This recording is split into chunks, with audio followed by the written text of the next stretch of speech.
నమస్తే నేను రోజా welcome to special debate. ఏపీలో రాజకీయం కొత్త మలుపు తీసుకుంటోంది. ఓవైపు కూటమి సర్కార్ వర్సెస్ వైసీపీ అన్నట్టుగా సీన్ ఎస్టాబ్లిష్ అవుతోంది.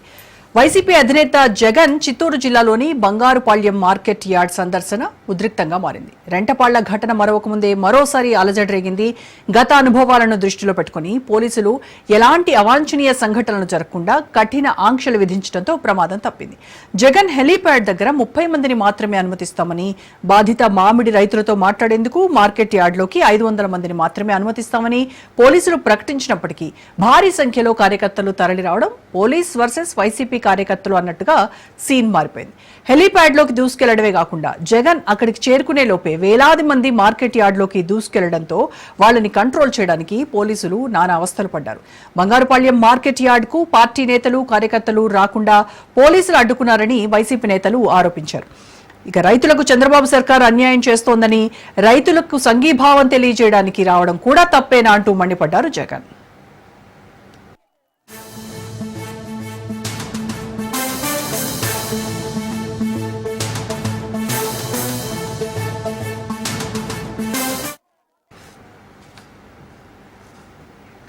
ఇక ఆంధ్రప్రదేశ్లో పొలిటికల్ హీట్ పెరుగుతూ ఉంది. అధికార ప్రతిపక్ష నేతల విమర్శలు ప్రతి విమర్శలతో రాజకీయం రంజుగా మారింది. అసలు ఏపీలో ఏం జరుగుతోంది, ఎలాంటి టర్న్ తీసుకోబోతోంది అనేది వాటి డిబేట్లో మాట్లాడదాం. డిబేట్లో పార్టిసిపేట్ చేస్తున్నారు ప్రముఖ అనలిస్ట్ కేఎస్ ప్రసాద్ గారు, అలాగే వైసీపీ ఎమ్మెల్సీ వై శివరాం రెడ్డి గారు ప్రస్తుతం స్టూడియోలో ఉన్నారు. అలాగే టీడీపీ ఎమ్మెల్సీ భూమిరెడ్డి రాంభూపాల్ రెడ్డి గారు మనతో జూమ్లో జాయిన్ అవుతున్నారు. నమస్కారం అండి అందరికీ.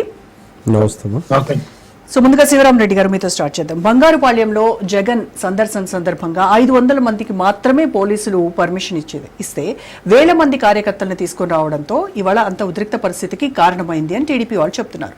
అంటే ఎందుకు పోలీసులు చెప్పినటువంటి దాన్ని, ఆ నిబంధనలను ఎందుకు ఉల్లంఘించింది వైసీపీ? వైసీపీకి జనాలు వచ్చేదానికి ఏం సంబంధం అమ్మా? ప్రజలు అక్కడున్న రైతాంగం పడుతున్న ఇబ్బందులు, ప్రతి రైతు రాష్ట్రంలో ప్రతి వాళ్ళు ఇబ్బందులు పడుతున్నారు. ఆ సరౌండింగ్ ఏరియాలో ఉండే రైతాంగం అంతా వచ్చింటే దాంట్లో కొద్దిగా గొప్ప వైసీపీ సింపథైజర్స్ కార్యకర్తలు కూడా వచ్చిండొచ్చు. అంత మాత్రాన పోలీసులు 500 మందే రావాలా, ఎందుకంటే ఎక్కువ రావడానికి లేదా ఆంక్షలు పెట్టడం కూడా తప్పే. వాళ్ళు జరిగినటువంటి అనుభవాలు ఉన్నాయి కదా, వాటి నుంచి కొంత నేర్చుకోవాల్సి ఉంటుంది కదా. ఏం అనుభవాలు జరిగినాయి? లాస్ట్ టైం జరిగినటువంటి సందర్శనలో జరిగిన తొక్కిసలాట చూసాం కదా మనం. కాదమ్మా, తొక్కిసలాట ప్రజల్ని తొక్కిసలాట జరుపుకుని చూడాల్సిన బాధ్యత డిపార్ట్మెంట్ది. గతంలో చంద్రబాబు నాయుడు గారు కానీ లేకుంటే పవన్ కళ్యాణ్ గారు కానీ పోయినప్పుడు ఎలాంటి ఆంక్షలు పెట్టలేదే. అంతమందే రావాలా, 500 మందే రావాలని ఆ రోజు పవన్ కళ్యాణ్ గారి మీటింగ్లో కూడా విపరీతంగా తొక్కిసలాటలు జరిగినాయి.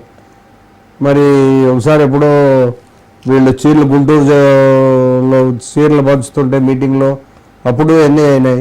మరి ఆ రోజు 100 మంది 200 మంది రావచ్చు అని వాళ్ళు డిసైడ్ చేసుకోవచ్చు కదా. మరి ఆ రోజు అన్ని ఏం ఆంక్షలు పెట్టలే జగన్మోహన్ రెడ్డి గారు. తర్వాత వీళ్ళు జగన్మోహన్ రెడ్డి గారికి వస్తున్న ఈ జన సమూహాన్ని చూసి ఈరోజు ఏదో రకంగా దీన్ని అడ్డుకట్ట వేయాలనే రకంగా కేసులు పెట్టడం, అలాగే బెదిరించడం, లేని కొత్తగా అసలు ఇంతవరకు ఎప్పుడైనా చూసారా? డ్రైవింగ్ చేసేటప్పుడు ఒకవేళ డ్రైవర్ మీద కేసు పెట్టి చూసాం, కానీ యాక్సిడెంట్ అయిపోతే జగన్మోహన్ ముందు ఎస్పీ ఏమంటాడు, ఆయన దీనికి కాన్వాయ్కే సంబంధం లేదు ఏం లేదని ఎస్పీ గారు చెప్తారు. విత్ ఇన్ అవర్స్ లోపల కాదు ఆయనదే, మేము అన్నీ తెప్పించుకొని చూసాం అంటే ఒక బాధ్యతాయుతమైన పదవిలో ఉన్న ఎస్పీ గారు ఇలా చెప్పడం అంటే ఇక దాని మీద ఎంత ప్రెజర్ ఉంటే తప్ప చెప్తారు. ఒకసారి ఆలోచన చేయండి. అంటే ఏంటి, జగన్కి వస్తున్నటువంటి ప్రజాదరణ, ప్రజల్లోంచి వస్తున్నటువంటి అభిమానం చూసి టీడీపీ కావాలనే ఇటువంటి వాటికి పురికొల్పుతోంది అంటున్నారా? 100% ఈరోజు కేవలం ఫస్ట్లో వచ్చినప్పుడు భయపెట్టాలని వాళ్ళని కొట్టడము, వీళ్ళని కొట్టడము, కేసులు తప్పుడు కేసులు పెట్టడము, ఇళ్ళకి పోయి అరాచకాలు చేయడము, మళ్ళీ వాళ్ళ ఆస్తులు కొల్లగొట్టడము, లూటీలు చేయడము, ఆడవాళ్ళు అనుకోకుండా వాళ్ళని వాళ్ళపైన దౌర్జన్యం చేయడం ఇప్పుడు కూడా చూస్తున్నాం కదా. వాళ్ళు గలాట, వాళ్ళ కార్యకర్తలు దౌర్జన్యాలు చేసినా, మర్డర్లు చేసినా మొన్న ఈ మధ్యనే చూసింటారు. ఒక సర్పంచ్ పైన చిత్తూరు జిల్లాలో ఎలా దాడి చేశారని, ఎక్కడో కాఫీనో టీ తాగేవని ధైర్యం పోయి చంపడానికి ప్రయత్నిస్తే కూడా దాన్ని పెద్ద సీరియస్నెస్ లేదు. బస్టాండ్ ఒంగోలు దగ్గర, ఒంగోలు జిల్లాలో, ప్రకాశం జిల్లాలో మర్డర్ చేయడం జరిగింది. ఇట్లా మర్డర్లు ఎన్ని అయినాయి, దౌర్జన్యాలు ఎన్ని అయినాయి, వాళ్ళ మీద ఏం యాక్షన్స్ ఉన్నాయో చెప్పమానండి. రైట్. ఈరోజు ఇంత విచ్చలవిడిగా చేస్తుంటే లా అండ్ ఆర్డర్ అంతా ఫెయిల్ అయినా కంట్రోల్ చేయలేకపోతే ఎట్లా? అదే గతంలో జగన్మోహన్ రెడ్డి గారు ఏ పార్టీ లేదు, మతం లేదు, కులం లేదు, వర్గం లేదు, పార్టీ లేదు, లా అండ్ ఆర్డర్ మెయింటైన్ చేయడానికి స్ట్రిక్ట్గా ఆర్డర్ చేశాడు. వీళ్ళు ఏం చెప్తారు, క్వశ్చనే లేదు మా పార్టీ క్యాడర్ ఏం చెప్తే అది మనం ఒక ముఖ్యమంత్రి స్థాయిలో చెప్తాడు. వైఎస్ఆర్ వాళ్ళు పని చేయొద్దండి అంటే వైఎస్ఆర్ పార్టీకి సంబంధించి సింపథైజర్స్ కావచ్చు, వైఎస్ఆర్ పార్టీ వాళ్ళు కావచ్చు, వీళ్ళు ట్యాక్స్ పే చేయడం లేదా? డైరెక్ట్గానో ఇండైరెక్ట్గానో వచ్చే ట్యాక్స్ మీకు కూడా వస్తుంది కదా స్టేట్ గవర్నమెంట్. మరి వాళ్ళందరికీ మీరు సొంత డబ్బులు ఇచ్చినట్లు వాళ్ళకి ఎవరికి పనులు చేయకూడదు, డైరెక్ట్గా ఇండైరెక్ట్గానే ఒక మెసేజ్ ముఖ్యమంత్రిగా ఉండిస్తే రాంగ్ మెసేజ్ కదా అది. ముఖ్యమంత్రి అయ్యే వరకు ఎలక్షన్లు ఒక ఎత్తు, అది అందులో ఒక భాగం ప్రజాస్వామ్యంలో. అవి అయిపోతూనే మీరు అందరినీ సమానంగా చూడాలి, అందరినీ రావాల్సిన బెనిఫిట్స్ అందరికీ రావాలి, ఎవరిని తారతమ్యం లేకుండా చూడండి. లా అండ్ ఆర్డర్ కావచ్చు, మిగిలిన వీటిలో కావచ్చు, న్యాయం చేయండి పేదవాడికి అర్హులైన వాళ్ళకి అని చెప్పాలి. కానీ ఒక ముఖ్యమంత్రి గారే డైరెక్ట్గా చెప్తూ ఈయనకు వచ్చే ప్రజాదరణ చూసి దీన్ని ఏదో రకంగా ఇబ్బంది పెట్టాలని మన ఈ మధ్యనే చెప్పారు కదా. వెహికల్లో పోయేవాళ్ళు కూడా జగన్మోహన్ రెడ్డి ఇంకా ఏదో పేర్లో పెట్టడం జరిగింది. అంటే ఇప్పుడు గతంలో చంద్రబాబు నాయుడు గారు పుష్కరాలప్పుడు 27 మంది చనిపోయినారు, మరి అది కూడా కేసు పెట్టాల్సిందే కదా. రైట్, రాంభూపాల్ గారితో మాట్లాడదాం. సో రాంభూపాల్ గారు, జగన్ కి ప్రజల నుంచి వస్తున్నటువంటి ఆదరణ, ప్రజల్లోంచి వస్తున్నటువంటి అభిమానాన్ని చూసి టీడీపీ భయపడుతోంది, అందుకే వాళ్ళకు అడ్డుకట్ట వేయడం కోసం రాజకీయంగా వాళ్ళని ఆపేస్తున్నారు, వాళ్ళని స్టాప్ చేస్తూ ఉన్నారు అని చెప్పేసి ఒక విమర్శ చేస్తున్నారు వైసీపీ నేతలు. అయితే అలాగే లా అండ్ ఆర్డర్ కంట్రోల్ చేయడంలో కంప్లీట్ గా ఫెయిల్ అయిపోయింది కూటమి ప్రభుత్వం అని చెప్తున్నారు. లా అండ్ ఆర్డర్ ని మెయింటైన్ చేయకుండా మమ్మల్ని కంట్రోల్ చేయడానికి 500 మంది, 200 మంది, 300 మంది అనేసి లెక్క చెప్పడానికి మీరెవరో అని అడుగుతున్నారు. సీతారామరెడ్డి గారు చెప్పేది ఎట్లుందంటే నువ్వుని కొట్టి మొదకాలకు ఎక్కినట్లుంది. ఒక జగన్మోహన్ రెడ్డి గారు ఒక రాక్షస క్రీడకు తెరలేవడం జరిగింది. రేపో మాపో ఎన్నికల్లో మరో 4 సంవత్సరాల వరకు ఈ రాష్ట్రంలో ఎన్నికలు జరిగే అవకాశమే లేదు. శివరామరెడ్డి గారిని కూడా నేను సూటిగా ప్రశ్నిస్తాను, అడుగుతాను. కుప్పం నియోజకవర్గానికి చంద్రబాబు నాయుడు గారు శాసనసభ్యులు. ఆయన బెంగళూరు ఎయిర్పోర్ట్ నుంచి కుప్పం నియోజకవర్గంలో తను ప్రాతినిధ్యం వహించే నియోజకవర్గంలో పర్యటించడానికి పోతా ఉంటే కర్ణాటక బార్డర్లోనే ఆపేసి నువ్వు కుప్పం నియోజకవర్గాల్లోకి పోవద్దు, నువ్వు వెనక్కి వెళ్ళిపో అని చెప్పి దాదాపు 7-8 గంటల పాటు అక్కడ పోలీసులు ఆపినది వాస్తవం కదా? ఇదేమన్నా పబ్లిక్ ఆ రోజు చూడలేదా, ఎవరు గమనించలేదా, లేకపోతే పత్రికలకు రాలేదా, ప్రసార సాధనలకు లేదా? ఎందుకని ఆ రోజు ఆపవలసింది? ఆయన దమ్మిలో పోతున్నాడా, నేరాలు చేయని పోతున్నాడా, దాడులకు పోతున్నాడా?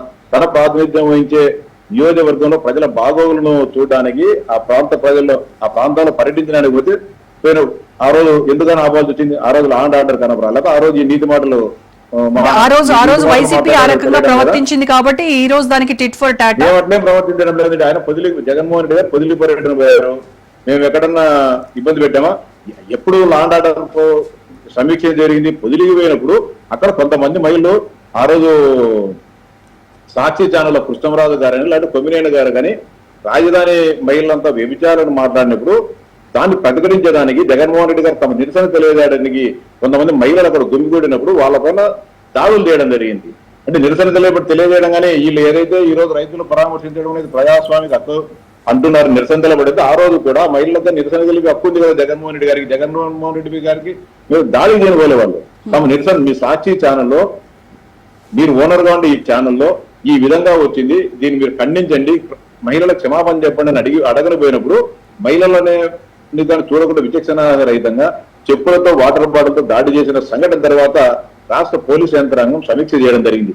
వచ్చిన వాళ్ళు క్రమశిక్షణగా ఏదైనా రాజకీయ పార్టీలో అన్ని రాజకీయ పార్టీ ర్యాలీలు చేస్తాం, బహిరంగ చేస్తాం, వేలాది మంది లక్షలాది మంది జనాలను పార్టీ కార్యకర్తలు ప్రజలను సమీకరిస్తాం. వచ్చినప్పుడు క్రమశిక్షణగా ఉండడం మన బాధ్యత. వచ్చిన వాళ్ళు ఏదో దాడికి వచ్చినట్టు, దోపిడీకి వచ్చినట్టు, ఏదో రౌడీజం చేయడానికి వచ్చినట్లు దాడులకు పాల్పడితే ఏ ప్రభుత్వం గారికి క్షమించదు. జగన్మోహన్ రెడ్డి గారు ముఖ్యమంత్రిగా ఉంటే క్షమిస్తారు, ఇట్లాంటి సహిస్తారా? లేదు కదా. తర్వాత జోగి రమేష్ గారు చంద్రబాబు నాయుడు గారు ఇంటి మీదకి దాడికి పోలేదా? దాడికి కరకట్ట మీదకి దాడికి పోయి ఇంటిలో చంద్రబాబు నాయుడు గారికి అంత కనీసం 100 మీటర్ల లోపల ఆగిపోవడం జరిగింది. ఏ ప్రాతిపదిక లా అండ్ ఆర్డర్ అంటే చంద్రబాబు నాయుడు గారు ఏమన్నా జోగి రమేష్ గారిని విమర్శించినారా? జోగి రమేష్ గారి మీద ఎవరైనా తెలుగుదేశం పార్టీ కార్యకర్తలు దాడి చేసినారా?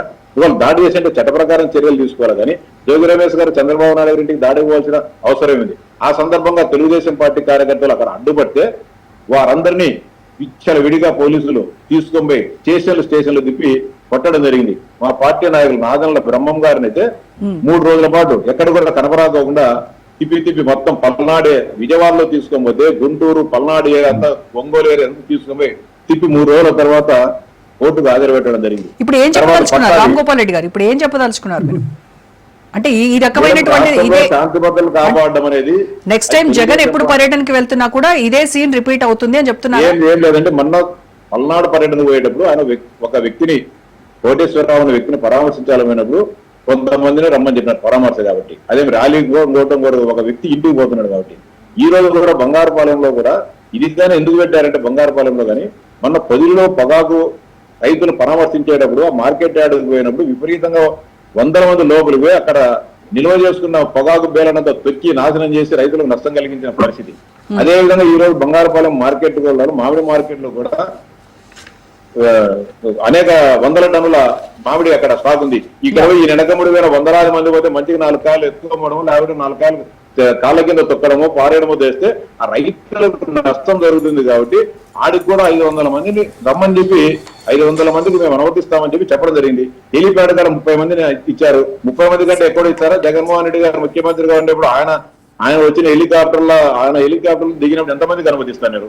10 మందికి 5 మందికి ఇస్తారు. లేదంటే మహా అంటే ఎక్కువ ప్రజలు 20 మందికి ఇస్తారు. ఎక్కువ ప్రజలు అంటే 20 మంది కంటే ఎక్కువ ముఖ్యమంత్రి గారు కానీ ప్రతిపక్ష నాయకులు వచ్చినప్పుడు కానీ హెలికాప్టర్ దగ్గర కాదు. మేము కానీ అనేక సంవత్సరాలుగా మేము హెలికాప్టర్ల దగ్గర చూస్తున్నాము. మా నాయకుడు వచ్చేటప్పుడు చూసాం, ప్రైమ్ మినిస్టర్ ప్రోగ్రామ్ చూసాం, అన్ని చూసాం. ఏ రోజుగా 10 మంది 20 మంది కంటే 100 మందిని అలౌ చేయరు. మార్కెట్లలోకి పోయేటప్పుడు వ్యాపార సముదాయంలోకి పోయి ఎంతమంది అలౌ చేస్తారు? బహిరంగ సభలు పెట్టుకు అనుమతి తీసుకొని ఎవరు తిన్నారు? అంటే ప్రతిపక్ష నాయకుడికి ప్రజల తరపున ప్రజల సమస్యలను అడ్డుపడ్డ విషయం వైకాపా నాయకుల కనపరాదా? ఆ రోజు జీవో నెంబర్ 1 తీసుకొని వచ్చేసి ఈ దారిలోనే నచ్చకూడదు, ఈయన మాట్లాడకూడదు, ఆడ మాట్లాడకూడదు, మైకులు వాడకూడదు అని చెప్పేసి మైకులు గుంజుకున్నారు. తర్వాత స్టూల్కి మాట్లాడితే స్టూల్ గుంజుకున్నారు. మైకు లేకపోవడం స్టూల్కి మాట్లాడితే ప్రజలు గుంజుకోలేదు. ఆ రోజు శాంతి భద్రతలు ప్రజాస్వామ్య పరిరక్షణ వీళ్ళందరూ కనపడడం లేదు. రైట్ అండి ప్రసాద్ గారు చెప్తున్నారు. రైట్ మళ్ళీ మాట్లాడతాను రామ్ గోపాల్ గారు, మళ్ళీ మాట్లాడతాను మీతో. సో ప్రసాద్ గారు, గత ప్రభుత్వంలో ప్రభుత్వ హయాంలో జగన్ హయాంలో జరిగింది ఏంటి అనేది ఇప్పుడు వరకు మొత్తం రామ్ గోపాల్ రెడ్డి గారు చెప్పారు. సో ప్రజల సమస్యలు ఏవైతే ఉన్నాయో అవన్నీ కూడా ప్రభుత్వానికి కావచ్చు ప్రజలకు కావచ్చు ఏం జరుగుతోంది అనేది రాష్ట్రంలో బయటకు తీసుకొచ్చి దానిపైన పోరాడాల్సినటువంటి బాధ్యత ప్రతిపక్ష నేతగా ఉంది. అందుకే మేము పర్యటనలు చేస్తున్నాము, సమస్యలపై పోరాటం చేస్తున్నాము. దీన్ని మాకు వచ్చేటువంటి ఆదరణను చూసి ఓర్వలేక దాన్ని చూసి భయపడి ఈ రకమైనటువంటి చర్యలకు కూటమి ప్రభుత్వం పాల్పడుతుంది అనేది వైసీపీ నేతల వాదన. అసలు ఏం జరుగుతుందంటారు? ఈ పరామర్శలు, విమర్శలు, ప్రతి విమర్శలు ఇదే తప్ప ప్రజా పాలన పైన ఏమాత్రం చిత్తశుద్ధి ఉంది అంటారు? ముందుగా రాజ్ న్యూస్ ప్రేక్షకులకు నమస్కారం అండి. అలాగే ప్యానెల్లో ఉన్న పెద్దలు, ఎమ్మెల్సీలకి, అలాగే మీకు కూడా నమస్కారం అమ్మా. అక్కడ ఒకటి, ప్రతిపక్ష హోదా జగన్మోహన్ రెడ్డికి ఇచ్చారా ఇవ్వలేదా పక్క తీస్తే, రైతు రాజ్యం, రైతు దేశం, జీడిపి హైయెస్ట్ కంట్రిబ్యూషన్ వ్యవసాయ క్షేత్రాల నుంచి వస్తున్న ఈ భారతావనంలో రైతులు పడుతున్న వ్యతలు. ఎందుకంటే పక్క రాష్ట్రం కర్ణాటకలో గౌరవ కుమారస్వామి గారు కూటమిలో ఉన్న బాధ్యతకి ₹16.16 రేటు నిర్దేశిస్తూ 2,42,052 మెట్రిక్ టన్నుల మామిడికాయలు కొనడానికి కేంద్ర ప్రభుత్వంతో సహకారంతో ముందుకేసిన అడుగులో ఆంధ్రప్రదేశ్ నుంచి శూన్యం. ఎందుకంటే మనం వైటల్ రోల్ అన్న విషయం మాట్లాడుకుంటే ఒక విషయం, బంగారుపాలెం కన్నా ముందు 4 విషయాలు మాట్లాడాల్సి ఉన్నాయి. ఈయన ఎప్పుడైతే పొగాకు రైతుల దగ్గరికి వెళ్ళాడో కేంద్ర ప్రభుత్వానికి ఉత్తరం రాసే చలనం ఈ ప్రభుత్వం తీసుకుంది. అలాగే మిర్చి యార్డ్కి వెళ్ళినప్పుడు తదనంతర పరిణామాల్లో గత ప్రభుత్వ రేటుతో కంపేర్ చేస్తే ఈ ప్రభుత్వ రేట్ ఎంతో తెలిసి ఒక చలనంతో కేంద్ర ప్రభుత్వానికి నెగోసియేషన్స్ రాయడం జరిగింది. ఇవాళ మామిడికాయ రైతులు కుప్పం పర్యటనలో గౌరవ ముఖ్యమంత్రి గారు చంద్రబాబు గారు ఎప్పుడైతే ₹4 అనౌన్స్ చేశారో తదనంతర పరిణామాల్లో పల్పు ఫ్యాక్టరీస్ ఏవైతే ఉన్నాయో వాళ్ళు పడుతున్న వ్యతలు రైతులది ఎవరు వర్ణాతీతం. గతంలో ₹2 రూపాయి ఇస్తుంది దగ్గర ₹1 దగ్గర బేరసారాలు, ₹4 ప్రభుత్వం ఇస్తుంది కాబట్టి మేము ఎందుకు రేటు కొనాలన్న దగ్గర ఈ రోజు అక్కడ మామిడికాయ పంట విస్తారంగా విపరీతంగా పండింది. దౌర్భాగ్యం ఏంటంటే అక్కడ ఒక పురుగు కాటుకి మామిడికాయలు చాలా తీవ్ర ప్రభావం చూస్తూ ప్రతిదాన్ని అదే యార్డ్స్టిక్ తో కొలుస్తూ మంచి మామిడికాయలకు కూడా మార్కెట్ లో సరైన మార్గంలో కొనడానికి ఎక్కడ వెసులుబాట్లు దొరకట్లేదు. ఇప్పుడు చంద్రబాబు గారు విజనరీ 2020 టైప్ లో ఆయన ఈ రోజు 2047 కి అక్కడ కుప్పంలో ఎయిర్పోర్ట్ వస్తుంది, విదేశీ వాణిజ్యం, ఈ మామిడికాయ పంటలు విదేశాలకు పండించవచ్చు, ఇవన్నీ okay, I'm not contradicting that. Present ఎక్కడికో చూసినా ₹50 పైచీలకు పలుకుతున్న ఈ మామిడికాయలకి దేశం మొత్తం మీద రాష్ట్రం మొత్తం మీద ట్రాన్స్పోర్ట్ ఇచ్చి గవర్నమెంట్ ఇనిషియేషన్ ఎక్కడ ఉంది?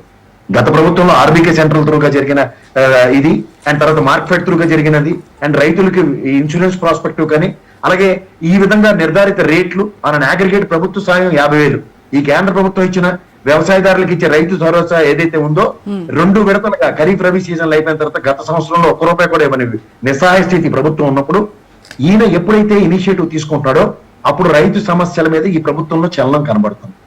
కుమారస్వామి గారిని ఒకసారి పవన్ కళ్యాణ్ గారితో కంప్లైంట్ చేస్తే ఆయన గతంలో 5 కోట్ల రూపాయలు ఆయన జేబులో తీసి ₹1,00,000 ఒక్కొక్కరికి కౌలు రైతులకు ఇచ్చిన 500 మంది రైతుల ఔదార్యం చూసిన తర్వాత ఏమనుకున్నట్టే ఖచ్చితంగా ఇతను రైతు సమస్యల మీద ఈయన చిత్తశుద్ధి చాటుకుంటాడు ఈ ప్రభుత్వం రాగానే అనగానే.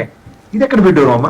కేంద్ర ప్రభుత్వంలో సహాయ సహకారాలతో ఇవాళ ఎన్డీఏ కూటమి అటు బీహార్ అండ్ ఆంధ్రప్రదేశ్ ధర్మవాన బతుకుతున్న వాళ్ళ దగ్గర మన రాష్ట్రంకి వచ్చినక్కడ ఈ వివక్ష దేనికి? పక్క రాష్ట్రంలో కాంగ్రెస్ గవర్నమెంట్ ఉన్నా సరే కుమారస్వామి గారి యొక్క దౌత్యంతో గౌరవ శివరాజ్ సింగ్ చౌహాన్ గారు వ్యవసాయ శాఖ మంత్రి ₹16 ఎప్పుడైతే ఇచ్చారో మన రాష్ట్రం చేసిన పాపం ఏంటి?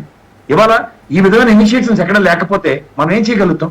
ఇవాళ బంగారపాలెం వెళ్ళిన తర్వాత దీనికన్నా ముందు జరిగిన పరిణామాల్లో ప్రభుత్వం ఇవాళ గౌరవ అచ్చెన్నాయుడు గారు వ్యవసాయ శాఖ మంత్రి గారు 260 కోట్లు.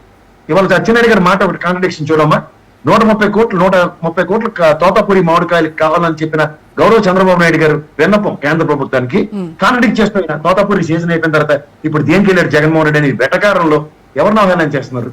గతంలో కూడా మీరు ఎప్పుడైతే కుక్క పిల్లలు ఈడ్చినట్టు ఈడ్చారని అంటే రైతుల గురించి ఇప్పుడు మాట్లాడుతున్నారు జగన్. తన హయాంలో రైతులకు చేసింది ఏంటి? అట్లీస్ట్ ఒక స్థిరమైన మార్కెట్ వ్యవస్థను ఏమైనా నిర్మించారా అని అడుగుతున్నారు టీడీపీ వాళ్ళు. ఈ రోజు గుర్తొచ్చిందా రైతుల ప్రభుత్వం అని చెప్పుకునేటువంటి జగన్ హయాంలో ఏం చేశారు రైతులకు అనేది వాళ్ళ ప్రశ్న. అదేనమ్మా, ఎందుకంటే మీరు ఒక సీనియర్ జర్నలిస్ట్ అయ్యండి, మీరు మమ్మల్ని ప్రశ్నించడం కాదు, ఇది చేసిన దాంతో కంపారిజన్ చేస్తూ ఈ ప్రభుత్వం ఏది ఆ ప్రభుత్వం ఏదని వాళ్ళిద్దరిని అడిగుంటే ఖచ్చితంగా అలాంటి విశ్లేషకుడు ఏం చెప్పుకుంటాడు వినందుకు. ఒక మాట నేను చెప్పగలను, గత ప్రభుత్వంలో నా అగ్రిగేట్ ఒక రైతుకి 50,000 తక్కువ ఏమైనా వచ్చిందేమో ఒకసారి కనుక్కోండి. ఎందుకంటే ₹13,500 ఆమె అగ్రిగేట్ కేంద్ర రాష్ట్ర ప్రభుత్వాలు ఇచ్చింది. ఇది కాక వ్యవసాయానికి సంబంధించిన పనిముట్లకి వాటికి ఇచ్చిన రైతు రుణాలు అండ్ వ్యవసాయదారులకు ఇచ్చిన పంట బీమా ఎక్కడ చూసుకున్నా మీరు చూసుకోండి. కావాలంటే ఏ ప్రాతిపదిక మనం తీసుకున్నా ఎంఎస్పీ రేటు మిర్చి యార్డులో రైతు 20,000 పైచీలకే పలికిన ఉదంతం ఉంది. ఏ పంటలైనా సరే ఇవాళ గౌరవ అసెంబ్లీ సాక్షిగా గౌరవ ఎమ్మెల్యే కోన రవికుమార్ గారు, రావణమూర్తి గారు ఏ రైతుల సమస్యల మీద చర్చించారమ్మా? వరి ధాన్యం పండించిన రైతుల గురించి లాస్ట్ అసెంబ్లీ సెక్షన్స్ లో వారిద్దరూ అనర్గళంగా మాట్లాడిన మాటలు మా గౌరవ ఎమ్మెల్సీ గారి పరిగణలోకి రాకపోవడం చాలా బాధాకరంగా ఉంది. ఏ ప్రభుత్వం ఆయనలో ఏ విధంగా రైతులు పరిరక్షించబడ్డారన్న దగ్గర గతంలో మహానుభావుడు రాజశేఖర రెడ్డి గారు ఒక మాట చెప్పారు, రైతులు ఇబ్బందులు ఎదుర్కోలేక ఆత్మహత్యలు చేసుకుంటారు కాంపన్సేషన్స్ కోసం అన్నప్పుడు మహానుభావుడు రాజశేఖర రెడ్డి ఒకటే అన్నాడు, నిజంగా కాంపన్సేషన్ నేను కూడా ఇస్తాను, మీరు కూడా ఆత్మహత్య చేసుకోండి అని చెప్పాడు. అలా రైతుల కోసం నిలబడిన వాళ్ళు ఎవరన్నది తెలుసు. అనంతపూర్ నడిబొడ్డున దగ్గర 600 నుంచి 900 కోట్ల రైతు శనక్క రైతులకి గత ప్రభుత్వంలో జగన్మోహన్ రెడ్డి ఇచ్చిన ఉదంతం మర్చిపోయారా? పంటలు ఏ పంటలు తక్కువ పడ్డామా? వ్యవసాయ ఈల్డ్ మీకు కంపారిజన్ చెప్పనా? 14 నుంచి 19 దాకా 59,850 కోట్ల వ్యవసాయ ఉత్పత్తులు 14 నుంచి 19 దాకా ఉంటే 86,980 కోట్లు ఈ 19 నుంచి 24 దాకా ఉన్న ప్రభుత్వంలో, ఇంక్లూడింగ్ 2 years కరోనా పాండమిక్ లో కూడా. ఎక్కడ వ్యవసాయ ఉత్పత్తులు ఏ విధంగా కంపేర్ చేస్తారో చెప్పండి మీరు. వ్యవసాయదారుడు అత్యుత్తమ పంటలు పండించి అత్యుత్తమ నాణ్యమైన పంటలకి ఎంఎస్పీ రేట్లు దీర్ఘకాలికంగా వస్తున్న ఉదంతంలో ఈ ప్రభుత్వం నిస్సహాయ స్థితిని సంవత్సరం అయినా సరే రైతు పరిరక్షణ లేదు, రైతు బీమా లేదు, ఆర్బీకే సెంటర్లు నిస్సహాయ స్థితిలో ఉన్నాయి, మార్కెట్ ఓపెన్ అవ్వట్లే. కానీ మార్కెట్ మీద అమరావతికి సంబంధించిన రైతు రుణం తీసుకోవడానికి మాత్రం మా చెట్టు ఇంట్రెస్ట్ ఉంది. ఇది ఎందుకు గమనించమ్మా? అందుకోసం మిమ్మల్ని అడిగాను ప్రసాద్ గారు. ఈ క్వశ్చన్ ఎందుకు అడిగానంటే మిమ్మల్ని ఒక విశ్లేషకుడిగా మీరు న్యూట్రల్ గా చెప్తారు కాబట్టి. ఇప్పుడు వైసీపీ వాళ్ళని అడిగితే తమ ప్రభుత్వంలో ఏం చేసావు అనేది వాళ్ళు చెప్తారు, టీడీపీ వాళ్ళు ఏం చేస్తున్నారు అనేది వాళ్ళు చెప్తారు. కానీ ఒక విశ్లేషకుడిగా మీరు నిశ్చితంగా గమనిస్తారు కాబట్టి నేను మిమ్మల్ని అడిగాను. నేను ఖచ్చితంగా చెప్తున్నానమ్మా, మన ప్రభుత్వం ఏదైతే ఇప్పుడు ఉన్న మన కూటమి ప్రభుత్వం 164 సీట్లతో కైవసం చేసుకున్న దగ్గర చిత్తశుద్ధి కొరబడింది. ఎందుకంటే పంటల బీమా బాగా వచ్చింది, బ్రహ్మాండంగా ఇచ్చారని చెప్తున్నారు. 2019 వరకు రబీ పంటల బీమా అన్ని అంటే రాజశేఖర రెడ్డి గారు కానీ, రోసయ్య, కిరణ్ కుమార్ రెడ్డి గారు కానీ, చంద్రబాబు నాయుడు గారు అందరూ ఉండేటప్పుడు రబీ పంటల బీమా ఇవ్వడం జరిగింది. జగన్మోహన్ రెడ్డి వచ్చిన తర్వాత రబీ పంటలకు బీమా ఇచ్చేసి రైతులను నాశనం చేయడం జరిగింది. మీరు అది గుర్తు పెట్టకుండా జగన్మోహన్ రెడ్డి హయాంలో చాలా బ్రహ్మాండంగా రైతులకు పంటల బీమా వచ్చిందని చెప్పి ఎట్లా ప్రసాద్ గారు మాట్లాడతారు? అదే సార్, పంట బీమా కట్టలేదని ఇదే అసెంబ్లీ సాక్షిగా మీరు ఆ రోజు గెలిచిన ఎమ్మెల్యేలు అందరూ ధర్నాలు చేస్తే నీతి న్యాయంలోనే పంట బీమాలు కట్టించారు. అది మర్చిపోతే నేనేం చేయాలా? ఒకసారి క్రాస్ చెక్ చేసుకోండి మీరు. జగన్మోహన్ రెడ్డి గారు అసెంబ్లీలో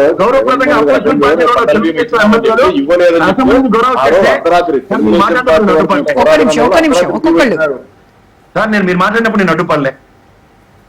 with due respects and you sir, ఇదే అసెంబ్లీ సాక్షిగా ఒక పంట బీమా విడత కట్టనందుకు అసెంబ్లీలో తెలుగుదేశం రోజు గౌరవ చేసిన దానికి గౌరవ శాసనసభ ఆమోదంతో పంట బీమా కట్టడం జరిగింది. తదనంతరం ఉపద్రవంలో పంట బీమా పరిరక్షణకి రైతులకు వచ్చింది. ఇది స్టాటిస్టిక్స్ ఉన్నాయి. మీరు రబీ సీజన్ లో రాజశేఖర రెడ్డి గారు ఇవన్నీ మనం మాట్లాడినవి. రైతులు ఆ రోజు తీవ్ర కరువు పరిస్థితులు ఉన్నప్పుడు రాజశేఖర రెడ్డి గారి గవర్నమెంట్ రాగానే ఉచిత కరెంటు, తదనంతరం రైతు భరోసా, రైతు పరిరక్షణ రాజశేఖర రెడ్డి గారి నుంచి మొదలైంది. మీరు ఇది గమనించండి. ఇక్కడ తెలంగాణలో కేసీఆర్ గారు ఎప్పుడైతే రైతు బంధు మొదలెట్టారో కేంద్ర ప్రభుత్వం కూడా దాని మీద విస్తారంగా చర్చించి రైతులకు సాయం చేసే కాన్సెప్ట్ ఎప్పుడైతే తెరలేపబడిందో తదనంతర పరిణామంలో నా అగ్రిగేట్ రైతులకి కేంద్ర రాష్ట్ర ప్రభుత్వాలతో 13,500 సాయం దగ్గర మీరు ప్రభుత్వం అనౌన్స్ చేసింది 20,000 రూపాయలు. అది ఈ రోజు కూడా కార్యాచరణ రాలేదు. Forget about it. అది మీ వాగ్దానాలు కార్యాచరణలో గత సంవత్సరం నుంచి రాకపోవడం, దీనివల్ల మానసిక సంఘర్షణ ఒక రైతుకి. మీరు కూడా రైతు బిడ్డ సార్. మీరు ఎలక్షన్ కి నాకు తెలిసి 4 ఎకరాల పొలం అమ్మి మీరు ఎలక్షన్ కంటెస్ట్ చేశారు. అది కూడా నాకు తెలుసు. అంచేత భూమి యొక్క కష్టం, రైతు పడే మానసిక సంఘర్షణ నాకన్నా మీకే ఎక్కువ తెలుసు. మీరు కూడా ఏది పడితే అది మాత్రం నేనైతే తీసుకునే పరిస్థితులు లేను సార్. రైట్ శివరామ్ రెడ్డి గారు, సో ఏపీ బాండ్ల విషయం కూడా మాట్లాడుకోవాలి. ఏపీ బాండ్లు కొనొద్దు అని చెప్పేసి 200 సంస్థలకి మెయిల్స్ చేశారు వైసీపీ నేతలు కార్యకర్తల నుంచి అని చెప్పేసి ఒక ఎలిగేషన్ ఉంది. పయ్యావుల కేసు దీనిపైన ఆరోపిస్తున్నారు. అంటే ఇన్ కేసు అదే నిజమైతే రాష్ట్ర ఆర్థిక పరిస్థితికి, ఆ రాష్ట్ర ఆర్థిక పురోగతికి వైసీపీ అడ్డుకట్ట వేసినట్టు అవుతుంది కదా అనేది ఒక వాదన. వాళ్ళు చేతగాంతనానికంతా జగన్మోహన్ రెడ్డి గారు అనే వ్యక్తి మీద, వైఎస్ఆర్ పార్టీ మీద వేయడం వాళ్ళకి అలవాటు ప్రతి దాని మీద. ఇప్పుడు ఇంతకుముందు రైతులకి ఏం చేశారంటారు, మామిడి పళ్ళలో లాస్ట్ టైం 29 జగన్మోహన్ రెడ్డి ఉన్నంత వరకు ప్రతి పంటకు మంచి రేట్లు ఉన్నాయి. మిర్చి కావచ్చు, ప్యాడీకి కావచ్చు, అలాగే మామిడికి కావచ్చు, మిగిలిన రకరకాల పంటలన్నిటికీ రేట్లు ఏ ఒక్క రోజు తగ్గలే. ఏ రోజైతే వీళ్ళు అధికారం చేపట్టారో అప్పటి నుంచి పూర్తి డౌన్ అవుతూ వచ్చినాయి. దానికి మన ప్యాడీ 2-3 months బ్యాక్ కొన్నారు అనంతపూర్లో, వేరే ఏరియాలో కూడా కొన్ని ఏరియాలో కొన్నారని చెప్పి ఇప్పటి వరకు వాళ్ళు డబ్బులు ఇవ్వలే. ఆ రోజు జగన్మోహన్ రెడ్డి గారు కొన్న 15 రోజుల్లో విత్-ఇన్ 1 month లోపల ఒకవేళ మొదట్లో అన్నీ వెంబడే ఇవ్వడం జరిగింది. తర్వాత వచ్చిన దానికి కూడా ఒక 15-20 daysలో ఇవ్వడం జరిగింది. వీళ్ళు ఇప్పటికే 2 నెలలైనా 3 నెలలైనా ఇంకా ఇచ్చే పరిస్థితిలో లేరు. రైతులకు ఏం చేశారంటారు. ఇప్పుడు ప్రసాద్ గారు చెప్పినట్లు రైతాంగానికి ఏమేమి చెప్పారో పూర్తిగా చెప్పడం జరిగింది. ఆ రోజు మామిడి ధర 29 రూపాయలు, ఈ రోజు 4 రూపాయలు. అంటే ముఖ్యమంత్రి గారి దీంట్లోనే రోడ్ల మీద చల్లుకుంటూ పోతే ముఖ్యమంత్రి గారికి తెలియదు అది. మరి పక్క రాష్ట్రంలో 16 రూపాయల చిల్లరతో కొంటే మరి ఆ కనీసం దాన్ని అయినా చూసి స్పందించవచ్చు కదా. అంటే మీకు బాధ్యతాయుతంగా ప్రవర్తించడం తెలియదు. జగన్మోహన్ రెడ్డి అనే వ్యక్తి మార్కెట్లోకి వచ్చి ప్రజల సమస్యలు తెలుసుకోవడం, ప్రజల్లో కలిసిపోవడం మీకు బాధాకరమైన విషయం. ఇంకోటి బాండ్ల విషయం చెప్తున్నారు. ఎందుకు చెప్తారండి? బుగ్గన రాజేంద్రనాథ్ రెడ్డి గారు కానీ, జగన్మోహన్ రెడ్డి గారు కానీ 200 మందికి ఏదో పెట్టినారు, మెయిల్స్ అని ఏదో పెడుతున్నారు. ఎందుకు చేస్తారు? వీళ్ళకి ఇదే పనేనా? గతంలో చంద్రబాబు నాయుడు గారు వీళ్ళన్నా ఉపాధి హామీ పని సక్రమంగా జరగడం లేదు, మీరు ఇవ్వద్దండి, నిధులు ఇవ్వద్దని డైరెక్ట్గా వాళ్ళు పెట్టింది లెటర్లు కూడా తీసి చూపించడం జరిగింది. ఇప్పుడు జగన్మోహన్ రెడ్డి గారి పేరుతోనో లేకుంటే రాజేంద్రనాథ్ రెడ్డి పేరుతోనో వీళ్ళే చేయించి అక్కడి నుంచి మేము తెచ్చా, వీళ్ళే కావాలని ఆ డ్రామాలు బాగా తెలుసు తెలుగుదేశం వాళ్ళకి ఎప్పుడు ఏం చేయాలని. వీళ్ళు చేతగాని తనాన్ని కవర్ చేసుకోవడానికి వీళ్ళే పంపించి వీళ్ళు పంపించినారు చూడండి, అదిగో చూడండి అని చెప్పడానికి ఉపయోగపడతాయి. ఆధారాలు ఇవేనండి, వాళ్ళ ఆధారాలు వీళ్ళే. వీళ్ళు మార్కెట్లో వీళ్ళు చెప్తే తీసుకునే వాళ్ళు లేరట. ఆ కంపెనీ వచ్చి, ఈ కంపెనీ వచ్చి, అది వచ్చింది, ఇది వచ్చింది అంటారు. ఏ కంపెనీ ఉండదు. పాత కంపెనీలకే మళ్ళా పూజలు చేయడం, జగన్మోహన్ రెడ్డి గారు ఉన్నప్పుడు వచ్చిన కంపెనీలు ఏవైతే ఉన్నాయో వాటికి 2వ, 3వ పూజ చేయడం, నేను తెప్పించిన అదిగో ఇది వచ్చింది, అది వచ్చింది అని చెప్పడం, ఇది వాళ్ళకి పరిపాటి అయిపోయింది. ఈరోజు రాంభూపాల్ రెడ్డి గారు చెప్తున్నారు, వాళ్ళ ఆత్మసాక్షిగా చెప్పానండి, ఇదే రైతు రబీ పంట కట్టలేరు, ఇన్సూరెన్స్ అది ఇది అన్నారు. మరి మీరు 2 పంటలు కట్టండి కౌన్సిల్లో చర్చ జరిగింది, వాస్తవం కదా? ఆ రోజు అచ్చెన్నాయుడు గారిని అవునండి కట్టలేదంటే కరెక్ట్ అండి, ఇప్పటి నుంచైనా మీరు కట్టండి. కనీసం ఒక పంటకి రైతుకి డబ్బులు లేకుండా, ఒక పైసా కట్టుకోకుండా జగన్మోహన్ రెడ్డి గారు కట్టారనేది వాస్తవం కదా మీరు చెప్పిన ప్రకారమైనా. మరి 2వ దానికి మీరు 2వ దానికి కట్టచ్చు కదా. అస్సలు లేకుండా తీసేశారు కదా, గవర్నమెంట్ కట్టేదే లేకోకుండా తీసేసి మీరే కట్టుకోండి అని ఈరోజు రైతాంగం మీద భారం వేసింది వాస్తవం కదా. మరి రైతాంగం మీద ప్రేమ ఉంటే మీరు ఎందుకు కట్టలేకపోయినారు ఈ 2 సీజన్లో? మీరు కేవలం చెప్పుకోవడానికి బయట లేని అవాస్తవాల్ని ప్రజలకు తెలియజేయడానికి నమ్మించడానికి ప్రయత్నాలు చేస్తున్నారు. కనీసం వీళ్ళు ఏం చెప్పినా నమ్మే పరిస్థితిలో లేరు. ఈరోజు ఎక్కడ పోయినా జగన్మోహన్ రెడ్డి అనే ఒక వ్యక్తి వస్తే మీరు చూస్తున్నారు, వీళ్ళు ఎన్ని ఆంక్షలు పెట్టినా వాలంటరీగా వస్తున్నారు. ఎవరు వైఎస్ఆర్ పార్టీ వాళ్ళు వాళ్ళకి వెహికల్ అరేంజ్ చేసో లేకుంటే వివిధ రకాలుగా వాళ్ళకి అరేంజ్మెంట్ చేసో రప్పించడంలే, వాలంటరీగా వాళ్ళే వస్తున్నారు. వాలంటరీగా వస్తున్నారు వాళ్ళు. అంటే దాని అర్థం ఏం చెప్పండి? మీ అసమర్థత. ఎక్కడైనా ఏ స్టేట్లోనైనా సీఎం గారు పెన్షన్లు పంచకపోయిన పరిస్థితి ఎక్కడైనా ఉందేమో మీరు ఆలోచన చేయండి. పెన్షన్లు ఏవో గ్రామ సర్పంచో అక్కడ ఉన్న ఎంపీటీసీలో జెడ్పీటీసీలో పంచారు. అంటే మీకు ఏమి చేయలేని స్థితిలో ఉన్నారు కాబట్టి పెన్షన్ పంచడానికి మంత్లీ ఒక ఏరియాకి పోతాడు. ఇదే పెద్ద పెద్ద సమస్యలు ఏమున్నాయి, ఏ ప్రాజెక్టులు కట్టాలి, దేని ఇరిగేషన్లో ఎట్లా డెవలప్ చేయాలి, ఇండస్ట్రియలిస్ట్లో తీసుకురావడానికి ఏం ప్రయత్నాలు చేయాలి, ఏ ఏరియాలో ఇండస్ట్రియలిస్ట్ ని తీసుకురావడానికి ప్రభుత్వం ప్రయత్నిస్తూ ఉంటే మీరు ఇక్కడ రాష్ట్రంలో మీ వైసీపీ పార్టీ చేసేటువంటి కొన్ని పనుల వల్ల ఆ ప్రయోజనాలు రాకుండా వెళ్ళిపోతున్నాయి. అభివృద్ధి నిరోధకులుగా తయారైంది వైసీపీ వల్ల రాష్ట్రంలో అని చెప్తున్నారు. అంటే గతంలో చంద్రబాబు నాయుడు గారు లేకపోతే వాళ్ళకి సంబంధించిన వాళ్ళు మేము రెడ్ బుక్ ఓపెన్ చేసాం, మేము సెంట్రల్కి లెటర్లు రాసి వీళ్ళకి ఇవ్వద్దండి అని ఆ లెటర్లు కూడా తెచ్చి చూపించడం జరిగింది. ఆ రోజు వీళ్ళు కనబడలేదా? ఈ రోజు కూడా ఈ లెటర్లు కూడా వాళ్ళే రాసేట. మొన్న ఈ మధ్య ప్రకాశానికి పోయినప్పుడు ఏదో రఫా అని తెలుగుదేశం కార్యకర్త పోయినాడు, ఆయన సభ్యత్వం తీసుకున్నాడు. వీళ్ళే ఏదో దీన్ని డిఫేమ్ చేయడానికి కార్డ్స్ పట్టుకొని చూపించి రఫా ఆడిస్తాం మేము వస్తాయనంటే ప్రజల్లో బ్యాడ్ ఇది పోవాలని. సో టీడీపీ కార్యకర్త ఆయనకి తెలుసు, రాంభూపాల్ రెడ్డి గారికి డైరెక్ట్ గా ఆయన మెంబర్షిప్ తీసుకున్నది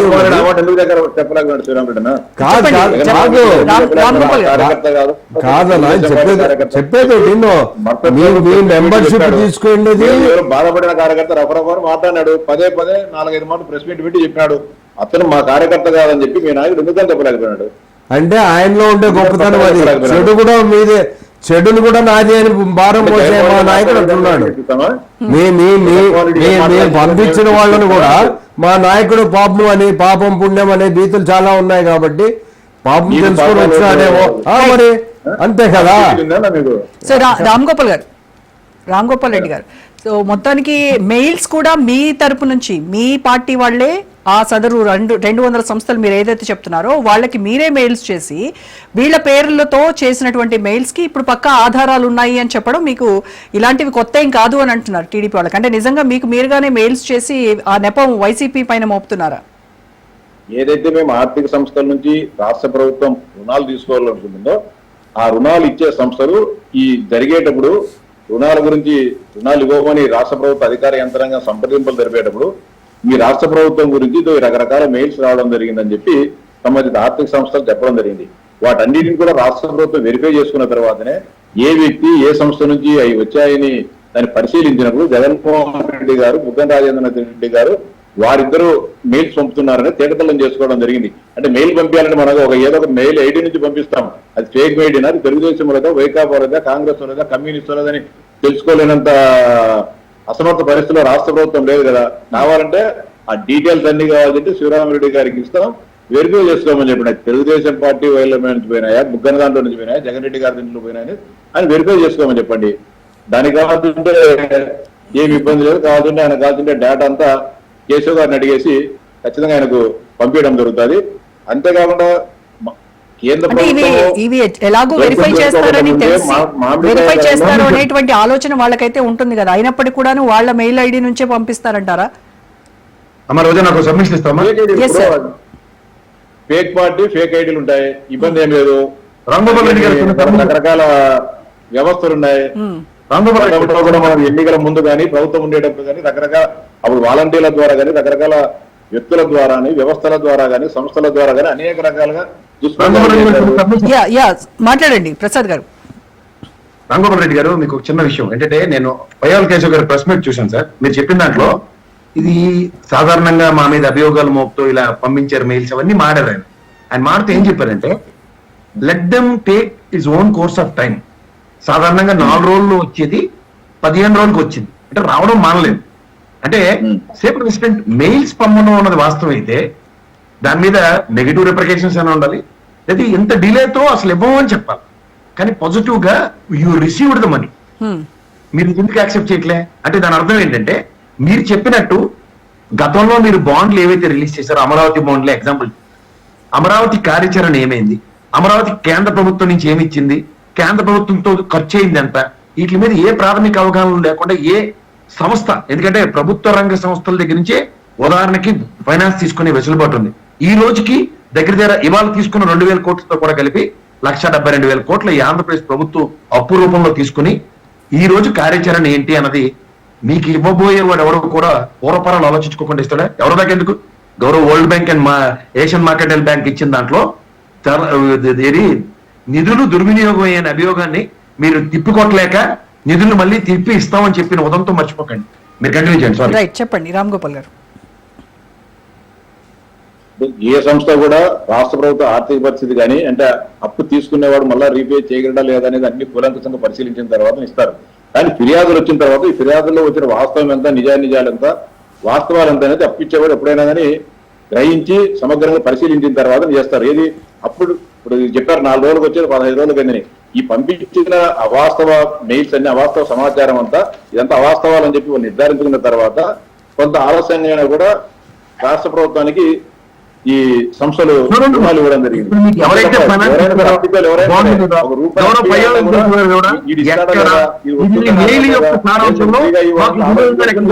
ఎవరైనా కానీ ఒకటి ఏదైనా కూడా ఇర్రెగ్యులారిటీస్ మీద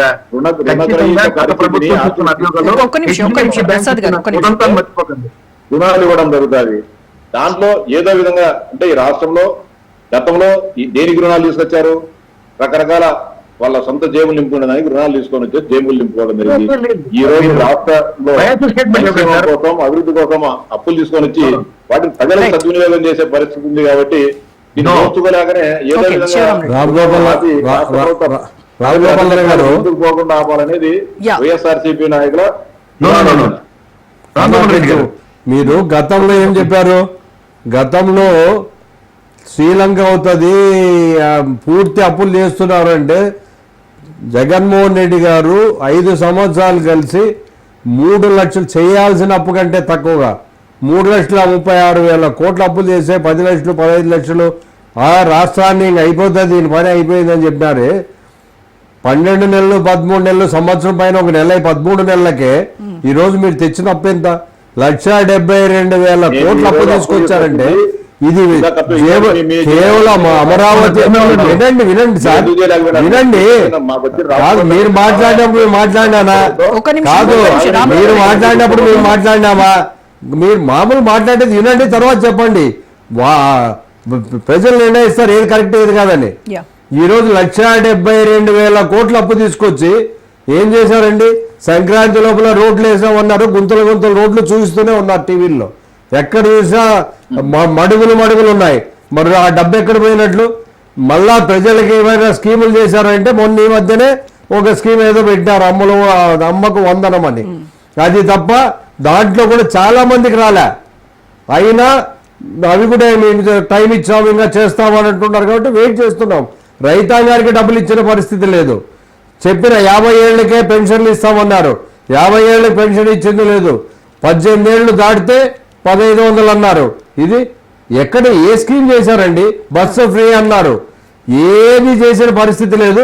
కానీ 1,72,000 కోట్ల అప్పులు అమరావతిని డెవలప్ చేయడానికి, మీరు దోచుకొని తినడానికి ఈ రోజు మీరు రాష్ట్ర ప్రజల దీంట్లో తాకట్టు పెట్టి దోచుకుంటున్న విషయం వాస్తవం కదా.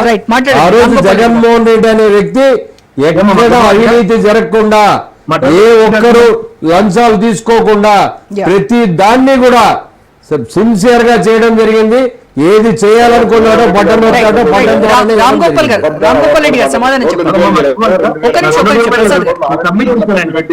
రోడ్డు మరమ్మతు చేసిన విషయం వాస్తవం కదా.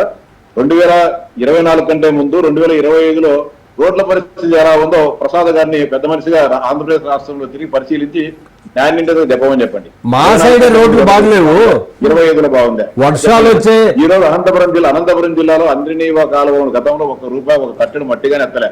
కంపతెరతో బలిచిపోయిన అంజనీవా కాలంలో ఈ రోజు కెపాసిటీ పెంచి ఎక్కువ నీరు తీసుకోపోవాలని చెప్పి ఆలోచనతో ఈ రోజు పెద్ద ఎత్తున సాగునీటి రంగంలో ముఖ్యంగా అంద్రినీవాలని శివరామరెడ్డి గారు వాళ్ళ ప్రాంతంలోనే పనులు జరుగుతున్న విషయం వాస్తవం కదా.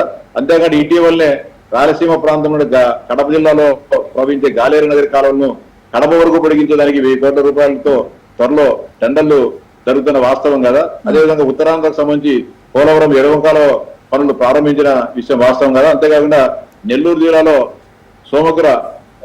సోమశిల స్థానంలో అప్లాంట్ కోసము ఈరోజు పనులు ఉధృతంగా జరుగుతూ ఉన్నాయి. ఇవన్నీ కూడా అభివృద్ధిలో భాగమే. మేము ఖర్చు పెట్టే మేము తెచ్చే ప్రతి రూపాయి కూడా ఈ రాష్ట్ర ప్రభుత్వ ఈ రాష్ట్ర ప్రజల సంక్షేమం అభివృద్ధి కోసం సరే. ఇప్పుడు మీరు ఇరిగేషన్ కి ఏదైతే పెట్టామంటున్నారో కాదు, హంద్రీనీవా ఏదైతే పెట్టామంటున్నారో మీరు ఆ హంద్రీనీవాకి ప్రెస్ హోల్డ్ వేసుకొని మనం పోదాం. కింద మట్టి తీసి పైకేసి 200 కిలోమీటర్లకి ఈరోజు ఎంత డబ్బులు తీసా? 700 కోట్లు. అంటే కేవలం కింద మట్టిని పైకి తీసుకొని వేయడానికి కొన్ని లైనింగ్, రాయలసీమలో లైనింగ్ అనేది అవసరం లే. ఆ లైనింగ్ చేసి మీ గ్రౌండ్ వాటర్ ఎట్లా వస్తాయి చెప్పండి? లైనింగ్ చేయడం అంటే కేవలం కాంట్రాక్టర్ల కోసం, పొలిటికల్ లీడర్లు తినడానికి కోసం పనికి వస్తుంది. లైనింగ్ అవసరం ఏముందండి? మీరు కింద మట్టి నీళ్ళు పైకి వేస్తున్నారు. వైడనింగే మీరు దాన్ని గట్టులేని తీసేలా 2 పక్కలు ఉండే గట్టులు ఏవైతే ప్రొటెక్షన్ వాల్స్ ఉంటాయో ఆ వాల్ నుండి కింద నుంచి పైకి తీశారు. మళ్ళా కొన్ని ఏరియాల్లో లైనింగ్ చేస్తున్నారు. ఆ లైనింగ్ కూడా మీ పేపర్ లోనే ఒక్క వర్షం వస్తే కొట్టుకుపోయింది. అది కూడా వాస్తవమే కదా, మీరు కూడా చూసింటారు మీ పేపర్ లో. లైనింగ్ చేసింటే అప్పుడే పోయింది అని చెప్పి మీ పేపర్ లో రావడం జరిగింది. మరి ఆ డబ్బులు దోచుకోవడానికి 2-3 నెలల్లో 100 కోట్లు ఖర్చు పెట్టినామంటే కేవలం దోపిడీ. అది జరుగుతా ఉంటే అంతేకాకుండా మీ నాయకునిగానే రమ్మని చెప్పండి. రైతుల సమస్యలను, రైతుల వ్యతలను, బాధలను ప్రశ్నించడానికి, ప్రభుత్వంతో చర్చించడానికి, ప్రభుత్వం దృష్టికి తీసుకుపోయేదానికి జగన్మోహన్ రెడ్డి గారు ప్రజల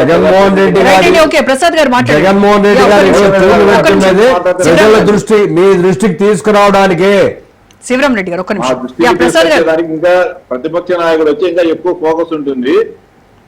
రైట్ అండి. ఇంకా ఎక్కువ ఆయనకు సమయంగానే మాట్లాడడానికి ఇస్తారు కాబట్టి స్పీకర్ గారు మిగతా మనందరికంటే ఎక్కువ ఆయన అసెంబ్లీకి వచ్చి రైతుల సమస్యలు కానీ, మామిడికాయ రైతులు కానీ, అంద్రినివాస సమస్యలు కానీ, అప్పుల గురించి కానీ, ఆస్తుల గురించి కానీ, పొగాకు రైతుల గురించి కానీ, టమోటా రైతుల గురించి కానీ, మనుషుల సంబంధంలో కానీ ఏదైనా అన్ని దానిల గురించి చర్చించే అవకాశం ఉంటుంది. ఆయన రమ్మని చెప్పడం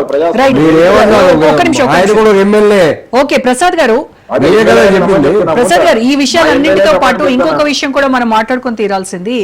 ఈ వార్ ఆఫ్ వర్డ్స్ అనేవి పీక్ స్టేజ్ కు వెళ్తున్నటువంటి చూస్తున్నాము. కొవ్వూరు ఎమ్మెల్యే ప్రశాంతి రెడ్డి పైన ప్రసన్న కుమార్ రెడ్డి చేసినటువంటి వ్యాఖ్యలు ఈ రోజు ఎంత దుమారం రేపుతున్నాయో మనం చూస్తున్నాము. అంటే ఈ సంస్కృతి దేనికి దారితీస్తుందంటారు? మీరు గమనించారమ్మా, ఆయన ఆ విధంగా మాట్లాడడం ఖచ్చితంగా ఖండించవలసిన విషయం. అలా మారకూడదు.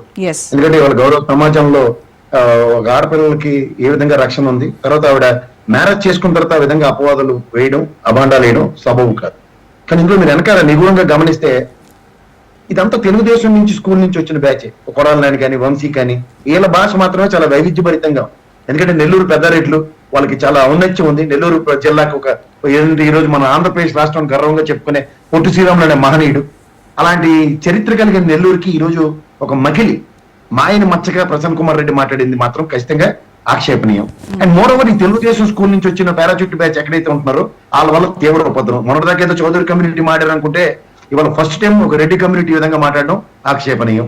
ఇవాళ దాకా అపవాదు లేని జగన్మోహన్ రెడ్డికి ఈ టైంలో అపోజిషన్ లో ఉండి కూడా నోరు సరిగ్గా లేదన్న అపవాదం వేయడానికి మాత్రం ఇది ఒక వెసులుబాటు వస్తుంది. అంతకన్నా ఏంటంటే ఆవిడ కూడా మా వాళ్ళు భావోద్వేగానికి గురయ్యారు అన్న మాటలు మాట్లాడుతూ కొంత మేమే ఎరగొట్టం కానీ మిగిలిన ముఖాలు వాళ్ళే ఎరగొట్టారని చెప్పడం ఎంతవరకు అంటే అది పెద్ద కామెడీగా. గతంలో జగన్మోహన్ రెడ్డి గారి మీద ఆ పట్టాభి మాట్లాడిన మాటలకి వైఎస్ఆర్సీపీ శ్రేణులు ఎలా తెలుగుదేశం మీద దాడి చేశారో అంతకు 10 అంతల దాడి కింద దీన్ని అభివర్ణించాలి.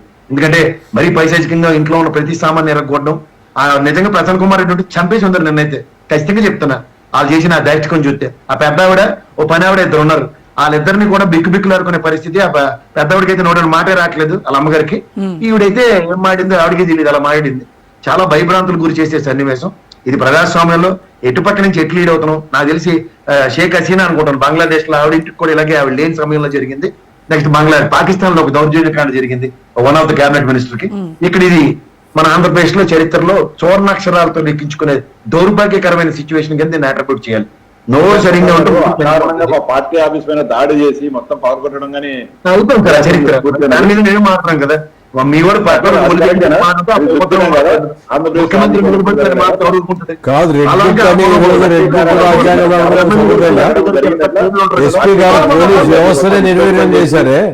పూర్తి పోలీస్ వ్యవస్థనే నిర్వీర్యం అయితే ఈరోజు ఎవరైనా ఏ పోలీస్ అయినా వాళ్ళు యాక్షన్ తీసుకునే పరిస్థితిలో ఉన్నారా చెప్పండి. మీరు చెప్పింది తూచా తప్పకుండా పాటించాల్సిన అవసరం పోలీసులకు ఉంది. శివరామ్ గారు మీరు సమర్థిస్తారా ప్రసన్న కుమార్ రెడ్డి వ్యాఖ్యలు? మీరు సమర్థిస్తారా? కాదండి, రెండు సమర్థించను.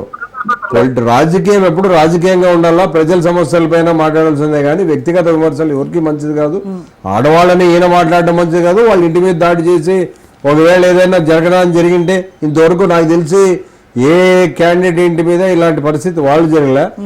వీళ్ళైనా అవతల ఒక ఎమ్మెల్యే క్యాండిడేట్ లంచాలు తీసుకుంటారు అన్నప్పుడు దాని గురించి మనం మాట్లాడవచ్చు, కానీ వ్యక్తిగతంగా ఆడవాళ్ళని మనం విమర్శించడం అది అసభ్యంగా మాట్లాడడం సంస్కారం కాదు. ఆ రకంగా దాడికి పాల్పడడం రెండింటినీ ఖండిస్తున్నాను. రామ్ గోపాల్ రెడ్డి గారు మీ అభిప్రాయం? ఇప్పుడు దాడులు ప్రతి దాడులు అనేది కొన్ని సందర్భాల్లో రాజకీయాల్లో జరుగుతుంటాయి. ఏదైనా సరే హుందాగా మనం రాజకీయాలు చేయాల్సిన అవసరం ఉంది. దాడులు చేయడం అనేది తెలుగుదేశం పార్టీ ఎప్పుడు దాడులు చేయించుకునే పార్టీ కానీ తెలుగుదేశం పార్టీ దాడులు చేసిన సంస్కృతి అయితే ఎప్పుడు లేదు.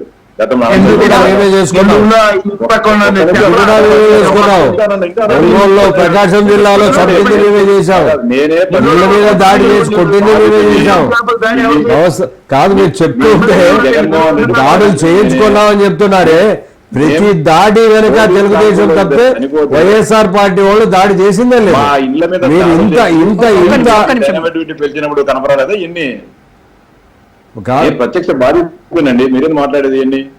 మేము 2005లో రాజశేఖర్ గారు ముఖ్యమంత్రిగా ఉన్నప్పుడు మేము సింగిల్ విండో ఎలక్షన్ నామినేషన్ వేయకపోతే నామినేషన్లు వేస్తారని చెప్పేసి మా మీదనే పోలీసులతో కాల్పులు జరిపి మళ్ళీ మా ఇళ్ళకి వచ్చి ఒక్కలేళ్లతో డైనమిట్ పెట్టి కాల్చినప్పుడు ప్రజాస్వామ్యం కనపరాలేదా? అది మంచిదంటారా? నేను మర్చిపోతే ఎలా సార్ రామ్ గోపాల్ రెడ్డి గారు? నేను బాధితుడిని, అల్లుడు గారు వాళ్ళందరూ మీకు సహాయ సహకారాలు ఏ విధంగా అందించారో అందరికి తెలిసింది ఇచ్చాం. నేను బాధితుడిని. ప్రజాస్వామ్యయుతంగానే ఉండాలి కానీ ఎవరైనా కానీ ఇంత దౌర్జన్యాలు, ఇన్ని దొమ్మిలు, మహిళల పైన దాడులు ఎక్కడా చేయలే. మీరు మహిళల మీద కూడా దాడి చేశారు ఈ వచ్చిన 1 year లోనే. ఎంతమందిని చంపడం జరిగింది, ఎంతమందిని కొట్టడం జరిగింది, ఎంతమంది ఇళ్ళు నాశనం చేయడం జరిగింది, ఇవన్నీ కూడా ఒకసారి ఆలోచన చేయండి. రైట్ అండి, శివరామ్ రెడ్డి గారు, రామ్ గోపాల్ రెడ్డి గారు, ప్రసాద్ గారు, థ్యాంక్ యూ సో మచ్ అండి. ఇది ఇవాళ special debate. Stay tune to Raj.